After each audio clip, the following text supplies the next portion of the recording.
Nesse vídeo, iremos fazer uma análise do filme da Disney, O Corcunda de Notre Dame, e pensar em como ele pode ser trazido para a sala de aula e como eram as perseguições religiosas no medievo. E, gente, é um filme ótimo, né? Não sei se vocês não assistiram ainda, assistam, é um clássico.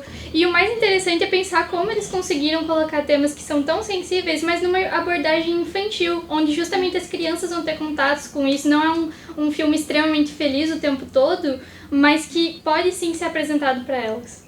E é legal pensar como o filme é um musical, porque as músicas e os sons que são usados ambientam a narrativa, mas além disso também fazem parte dela. A música Sinos da Catedral, por exemplo, que é o ato de abertura do filme, conta a história do Quasimodo antes dele ser posto dentro do campanário da igreja, enquanto o Fogo do Inferno, que é uma música cantada pelo Frollo, fala todo desse desejo, mas também dessa contradição, dessa pureza católica que tem que se ter, que fica numa contradição com o que o Frollo preza. E é interessante perceber como que a Esmeralda é representada na obra como um todo, né? Então ela é sempre vista como essa cigana rebelde, exótica, pecadora, e principalmente quando tem a canção do Fogo do Inferno, a gente percebe como o Frollo realmente enxerga ela.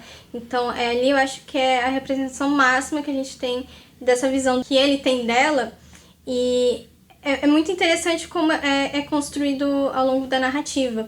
Principalmente essa questão do Frollo, né? O personagem Frollo, na obra original do Victor Hugo, ele é um arquidiácono. Na adaptação da Disney, ele é um juiz. Então eles têm esse cuidado também para não pesar muito nessa questão da perseguição. Porque o Frollo persegue a Esmeralda ao longo da animação, e no fim ele acaba perseguindo os ciganos como um todo. Então, no início ele vai perseguindo ela até que ele chega no Pátio dos Milagres, que era onde o povo cigano ficava, se escondia, né? Então, no final, ele tá com os guardas dele lá, perseguindo o povo como um todo. Então, é interessante como a animação conseguiu representar isso, mesmo que seja de uma forma um pouco mais amenizada, porque houve, né, a troca do cargo do juiz. Então, já pensando no nome do filme, que é a Catedral de Notre Dame, ele já explicita como que a igreja teria um papel fundamental nisso. Porque o Victor Hugo, quando ele faz o romance do livro escrito, ele já aborda a catedral como um documento histórico que refletiria sobre a sociedade daquela época. Ele detalha também que os monstros mitológicos que aparecem no filme, que ficavam nos capitéis das igrejas, eles eram usados para escoamento de água. No filme eles eram os amigos do Quasimodo. E também como todas as representações de artes visuais, as esculturas, as pinturas que tinham na igreja, elas eram usadas também por fins educativos, para ensinar para o público aqueles ideais eclesiásticos que a igreja queria, porque como a maior parte do público era analfabeto, era por meio da imagem que eles ensinavam esses mandamentos da igreja. Então, Victor Hugo ele também faz uma crítica às mudanças que eles fizeram na igreja e trata elas como mutilações que descaracterizavam o estilo original da igreja e também tiraram simbologia de cada elemento que tinha sido muito bem pensado. Mas as autoras do artigo que a gente leu, elas tratam isso como um caráter importante para mostrar o fluido da história e que essas reformas elas mostrariam também as situações econômicas, políticas e sociais de cada período em que aconteceu uma reforma e como isso afetou a sociedade.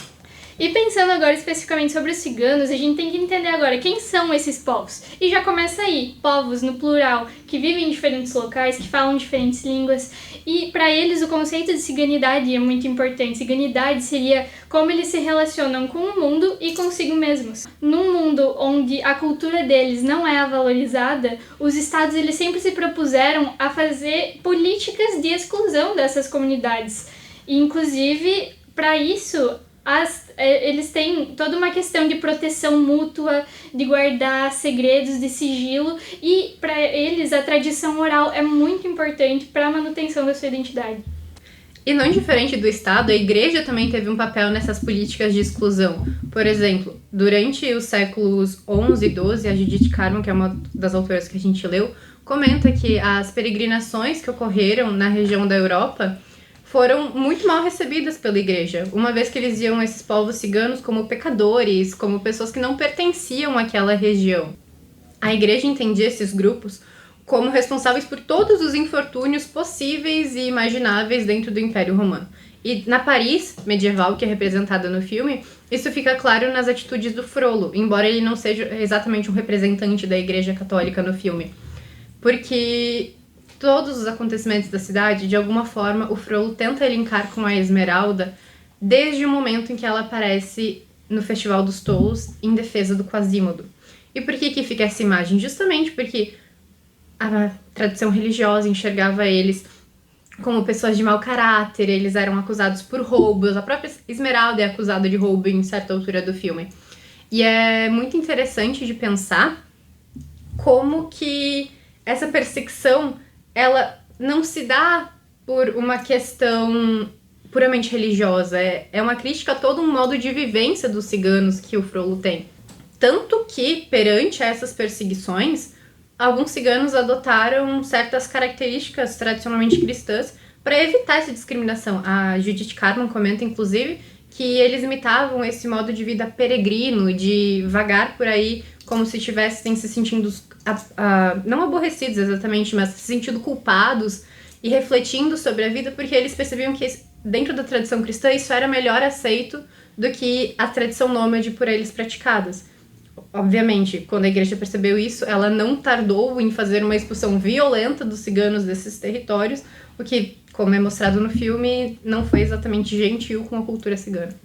A chegada desses ciganos no território europeu também é muito visível dentro das imagens produzidas nessa época. A gente consegue ver nessas representações as mulheres com longos tecidos presos ao corpo e com o uso de turbante, que é um visual muito semelhante, apesar da falta do turbante, com a aparência da Esmeralda dentro do filme. Entretanto, os homens já são representados com roupas mais simples e normalmente com elementos associados a bandidos ou a mercenários. Essa representação genérica de pessoa cigana também mais tarde foi atribuído aos povos do Oriente, já que em várias imagens, povos como os egípcios ou os próprios judeus são representados com roupas tipicamente ciganas, tendo possível até uma imagem de Maria usando roupas ciganas. Mais tarde, dentro das representações da própria igreja, os ciganos são vistos como inimigos de Cristo, tendo em várias representações de personagens da mitologia cristã que são vistos como maléficos, utilizando também roupas ciganas. E por fim, finalizando um pouco da nossa análise, a gente vai pensar um pouco da história do cinema e da educação para a história. O José Baldassarre, ele pensa em como o audiovisual tem um fascínio gigantesco pelo período medieval, os cavaleiros de armadura, o Arthur, todos são figuras muito presentes no nosso imaginário por causa de filmes, de séries que adaptam essa realidade. Então ele sugere, inclusive, usar isso dentro da sala de aula, como um recurso de aprendizagem mesmo. Dá para se pensar, por exemplo, em apresentar aos alunos o filme Corcunda de Notre Dame e o professor, após verem o filme, guiar uma discussão crítica de como certos grupos sociais, principalmente os ciganos e os clérigos, são representados no filme, interagir com os textos da disciplina que está sendo trabalhada para fazer uma análise crítica realmente do filme e conseguir integrar o audiovisual dentro do ambiente escolar.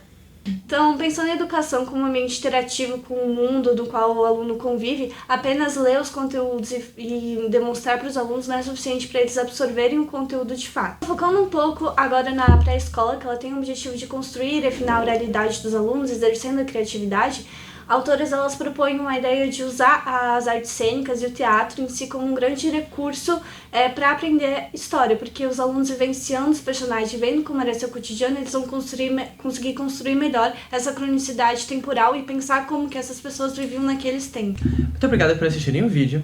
Essas foram as nossas análises sobre o filme, e se você quiser se aprofundar mais a respeito, na descrição vai ter toda a biografia sobre o nosso vídeo. Tchau! Oi, Jess, tudo? Então, eu sei que você estava ocupada e tal, mas eu tava pensando. Sabe que no fim das nossas apresentações a gente sempre colocava o drop the microphone, se a gente colocasse? Só assim, né? Atitude de curiosidade, se sobrar um tempinho no vídeo, dá pra colocar, né? Então, amiga, não sei se a gente coloca, porque acaba que é algo mais do nosso grupo, né? Assim, não sei se eles entenderiam.